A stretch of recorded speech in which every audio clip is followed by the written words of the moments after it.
Leo, buenas noches. Víctor Hugo, el gusto es mío y bueno, con la intención de poder conversar un poquito sobre el tema que nos atañe a todos, ¿no? La economía siempre es algo más delicado de pronto, ¿no? A ver, este cambio ha generado una serie, ya lo decíamos, de especulaciones entre quienes no ven nada que pueda ser traumático y entre quienes que definitivamente entienden que puede pasar, bueno, qué sé yo, que se viene una situación complicada para la economía. ¿Cómo entiende Mike este momento en que Luis Arce se va, se posesiona a otra autoridad en el país? ¿Qué cambia? ¿Qué continúa? ¿Qué está pasando? A ver, yo partiría, digamos, haciendo un análisis de pronto institucional, lo que representa el ministerio, ¿no? Porque, bueno, ser MAE y estar a la cabeza de un ministerio tiene toda una serie de procesos y efectos que uno tiene que ir midiendo como MAE, y obviamente como cabeza de sector, el sector más importante que tiene ahorita en nuestro país, que es el sector de la economía misma, pues lleva dos contextos, ¿no? Primero hablar, digamos, de lo que es el Ministerio de Economía, que bueno, muchos de los economistas consideramos una de las instituciones más sólidas del aparato público, porque obviamente no se ha creado solamente alrededor de una persona.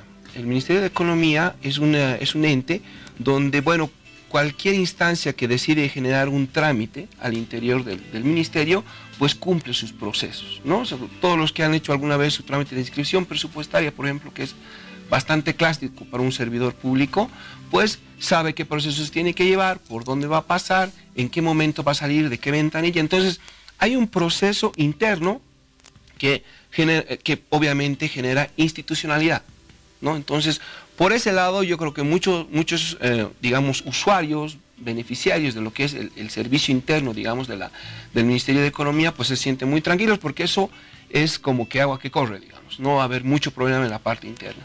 Ahora, de pronto, haciendo ya el análisis del contexto externo, de lo que significa la economía y lo que de pronto sí ataña a todos los ciudadanos de nuestro país, pues ahí sí hay que hacer un análisis, pues de pronto hasta histórico, ¿no? O sea, ver que de pronto muchas de las variables que están siendo analizadas ahora por otros economistas, que tiene que ver con nuestro PIB, que tiene que ver con nuestra inflación, que tiene que ver con nuestra balanza de pagos, tiene un contexto externo e internacional que obviamente Bolivia no se puede ver alejada de lo que está pasando en el mundo, ¿no? Entonces ahí sí hay muchas... hay una corriente, digamos, en el mundo que ha ido reduciendo el PIB en el mundo. Es bueno hacer notar que para el 2005 había un 5.4% de crecimiento económico del mundo y ahora estamos viviendo un 3.1%, ¿no? Y nuestra región, yendo al caso específico de Sudamérica, hemos estado viviendo el 2010 por el 6.7% y ahora estamos por el menos 2.4%.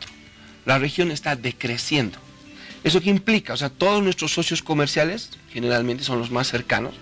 Entonces, obviamente, nosotros sentimos esa baja del comercio y obviamente nuestros ingresos y nuestro crecimiento se ve afectado, ¿no? Pero aún así Bolivia sigue siendo la economía que mayor crecimiento va a tener en la región en este año. Los vecinos decrecen, caen, están en crisis, pero Bolivia sigue siendo la economía que más crecimiento va a tener.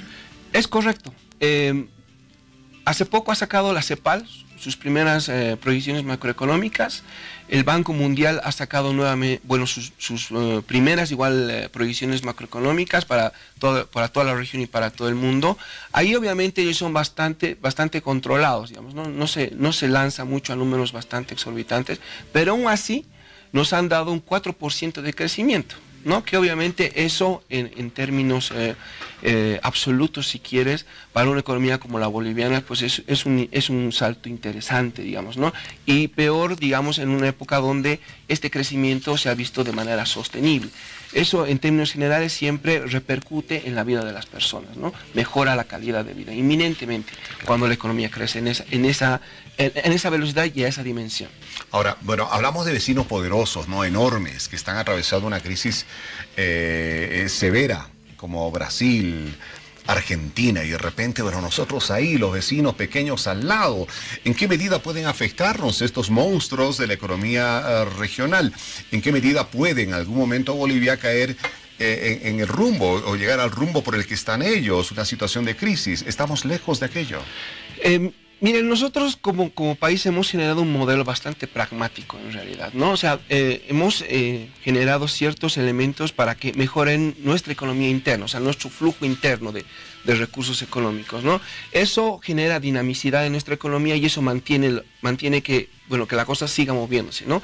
Evidentemente tenemos un alto grado de dependencia de ciertos recursos estratégicos naturales, ¿no? Como es el tema del gas, y obviamente a socios que les vendemos esta cantidad de gas, como es el caso de Brasil y Argentina, ¿no? O sea, son socios estratégicos de nuestro país, los cuales compran en su gran mayoría el gas que producimos. Sin embargo, para el 2016, que es el año que bueno, ya tiene números y ya se cerraron muchos análisis, mira, el primer sector que ha tenido la principal incidencia en nuestro PIB es el sector de industria y manufactura, ¿no? Seguido por un 0.9 de lo que son todo el aparato financiero, ¿no? Y el tema hidrocarburífero, obviamente por el tema de los precios y todo esto que ha ido bajando, ha jugado en contra. Vale decir que estamos hablando de un 0.3%, menos 0.3%, o sea, la incidencia ha sido negativa, si quieres.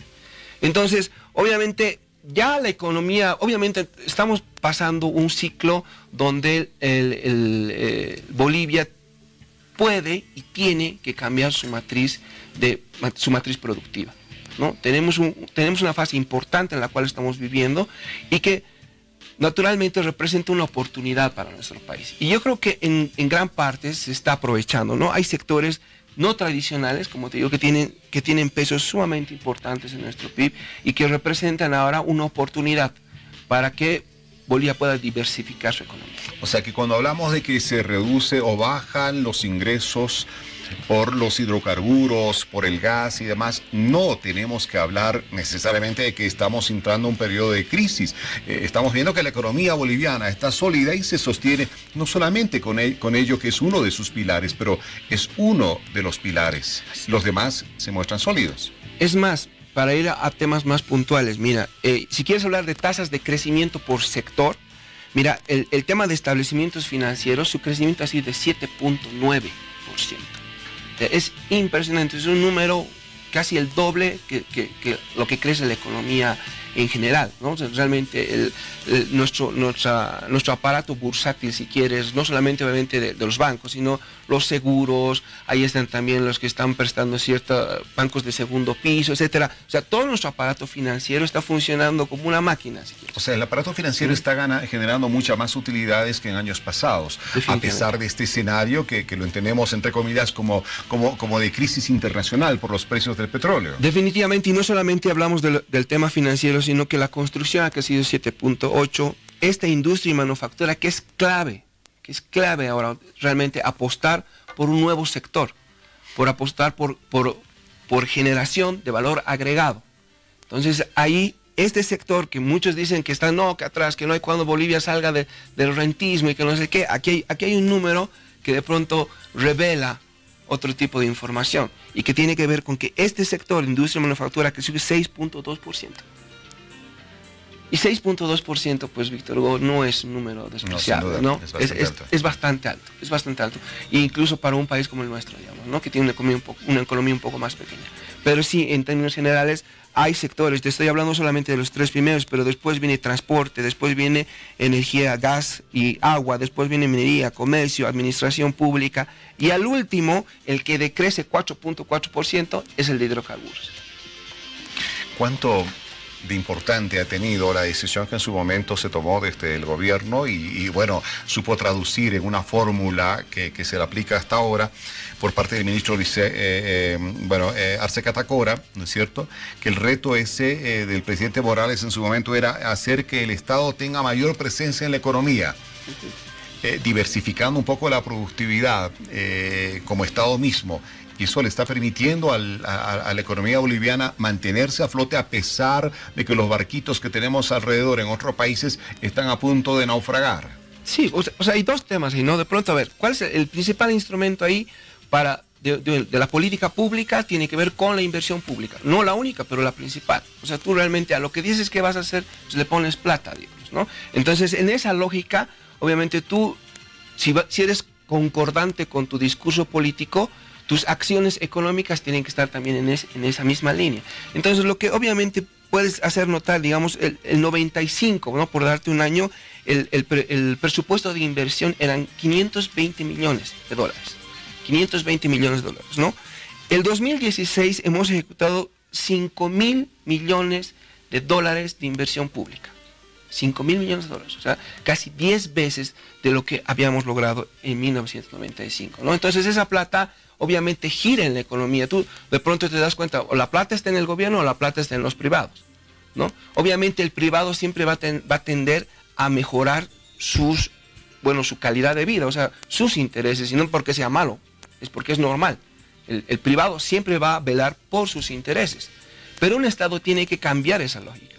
Y cuando el Estado decide poner su discurso político y por demás sus recursos económicos en la misma línea, pues genera este tipo de elementos, ¿no? O sea, no solamente lo económico, porque al final lo económico, y el caso de Perú, por ejemplo, lo económico es interesante lo que pasa con Perú, de pronto un punto más que nosotros el año pasado, pero si te das cuenta, ¿cuáles son sus indicadores económicos? ¿Cómo va el Gini? ¿Cuánta gente ha salido de la pobreza? ¿Cuál es la relación más pobres, más ricos? Eso ahí todavía ellos tienen un problema. Mientras que Bolivia ha dado grandes saltos en esos claro, rubros. con la reinversión de muchos de sus ingresos en proyectos sociales de alta trascendencia que han tenido repercusiones muy interesantes. Definitivamente. Bueno, el objetivo de este programa esta noche es dar oportunidad a que las autoridades del gobierno, analistas, puedan darnos una visión absolutamente clara respecto de cómo está la economía, porque las especulaciones con temas tan sensibles como estos pueden generar algún grado de inestabilidad, y es lo que todos los bolivianos tenemos que evitar. Mientras estemos más tranquilos con que las cosas estén bien, definitivamente vamos a dormir mejor. El tipo de cambio, a ver, hablábamos de la crisis Brasil, Argentina, llevamos un tipo de cambio que se sostiene ya hace muchos años, 6 bolivianos con 96 centavos por dólar, por esa crisis que hay en los países vecinos, por cómo está el escenario internacional. ¿Hay la posibilidad de que este tipo de cambio pueda variar a futuro? A ver, yo con el tipo de cambio creo que hay que ser bastante cauto. O sea, a ver, ¿tú por qué deprecias tu moneda? Porque quieres ganar en términos de competencia de productos que compites alrededor de tu país, ¿no? O sea, yo evidentemente voy a depreciar para que mis productores nacionales puedan comprar más insumos y puedan vender a mejores precios afuera, ¿no? Pero ahí obviamente estamos en este camino de cambiar la matriz productiva en nuestro país, pero todavía no lo hemos hecho. O sea, es verdad que todos estos indicadores de los que te hablo, o sea, de estos grandes sectores que han crecido en este 2016, han sufrido un crecimiento interesante, pero nosotros seguimos teniendo un alto grado de dependencia de estos commodities. Entonces los commodities, no tiene sentido de que nosotros devaluemos nuestra moneda si son otras instancias las que determinan el precio de lo que nosotros vendemos. ¿Te das cuenta? O sea, si evidentemente yo creo que en el mediano plazo podemos ir pensando en microdevaluaciones, pero en tanto y cuanto los sectores los cuales determinen precios nosotros, o sea, vale decir, productos donde el valor agregado sea generado por nuestro país, entonces ahí sí nosotros podríamos tener esa ventaja comparativa que llamamos, ¿no? La ventaja comparativa para el tipo de cambio, para cambiar este tipo de cambio. Ahí sí nos convendría, pero mientras tengamos ese proceso, pues de pronto no es algo tan conveniente, digamos. Muy bien. Ya para despedirnos entonces, por lo que le entiendo, con Luis Arce Catacora al frente del Ministerio de Economía o sin Luis Arce Catacora, el modelo Arce Catacora en la economía continúa ahí, solamente cambia el nombre de la autoridad que está ahora a la cabeza. No es que las cosas, se va un ministro, cambia todo y se aplica un nuevo modelo, no, todo se sostiene, está sólido y el boliviano no tendría por qué preocuparse en absoluto. No, definitivamente, o sea, este es un modelo que está centrado en la gente, en que las personas mejoren su calidad de vida, ¿no? O sea, se prioriza eso.